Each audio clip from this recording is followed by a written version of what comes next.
তো দেখতে পারা বন্ধুরা, আজকে আমি আছি দেওনদী ব্রিজের উপর। তো দেওনদী থেকে দেখি আর জল বাড়িয়ে মানুষের বাড়িঘর ডুবাই নিছে, ঠিক আছে। তো এই ভিডিওটা আমি পুরো দেখাইমু আপনারা লগে থাকবা এবং পুরো ভিডিওটা দেখবা দেওনদীর জল কীভাবে বাইরে হয়েছে এবং মানুষের কত ক্ষতিগ্রস্ত হচ্ছে তা আমি এই ভিডিওর মাঝে দেখাইমু। তো আমি বর্তমানে আছি এখন ব্রিজের উপরে দেখাইমু জল কীরকম বাইরেছে নদী থেকে। নদীর জল বাড়িয়ে প্রচুর মানুষের বাড়িঘর ডুবাইছে এবং মানুষ গরু বাছুর সব বান্ধের আছে আসন আগরতলা রোডের পাশে। তো সবাই দেখাই আমি ভিডিওর মধ্যে মানুষ কীভাবে মানুষের বাড়িঘরে যাওয়া শহরের জলের মধ্যে দিয়ে, ঠিক আছে। তো বর্তমানে আমি ব্রিজের উপরে উঠিয়া গেছি।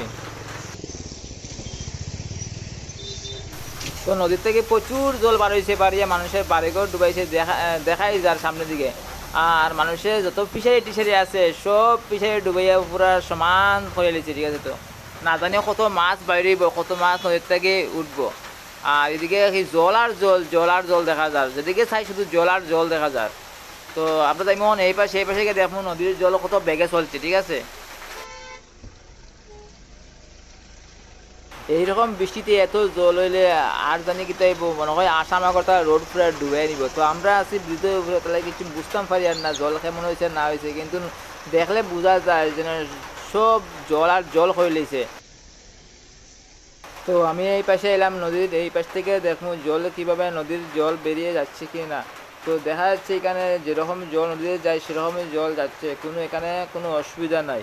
তো নদীর জল ওই পাশ দিয়েই যথেষ্ট জল বের হয়েছে, ঠিক আছে।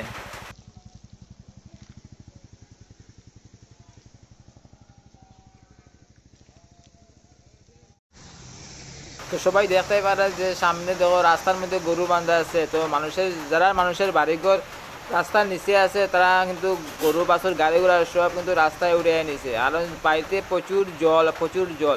তো আপনারা দেখতে পারেন এই যে সামনে একটা বিল্ডিং করা আছে, সেই বিল্ডিং করে অর্ধেক জল হয়ে গেছে গিয়া, পুরা ঘর জল আর জল। তো এই জায়গা থেকে দেখা যায় অনেক দূরে একটা বাড়ি আছে। তো একটা লোক দেখি আর যার জলে ভিজিয়া, ঠিক আছে। তো আপনারাও দেখা যে এই লোকটা কীরকম জলে ভিজিয়া যার ওর বাড়ি যাইতো। তো বাড়ির মধ্যে অনেক জল আর জল হয়ে গেছে গিয়া। আর রাস্তার মধ্যে আর দেখা যে গরু বাছুর গাড়ি টাড়ি সব রাস্তার সাইডে আনিয়ে রাখা হয়েছে। তো আমি আর একটা বাড়ি দেখানোর চেষ্টা করবো সবাই। তো দেখে নেন যে ওই বাড়ির মধ্যেই অর্ধেক জল হয়ে গেছে গিয়া। তো এক কথায় বলতে গেলে খোয়াই নদীর জল বাড়িয়া মানুষের প্রচুর ক্ষতিগ্রস্ত হয়েছে। মানুষের থাকার ব্যবস্থা, মানুষের খাবার ব্যবস্থা, গরুর খাবার ব্যবস্থা, এটা নিয়ে প্রচুর ক্ষতি হয়েছে। তো আজকে ব্লগকে আমি এখানে শেষ করলাম।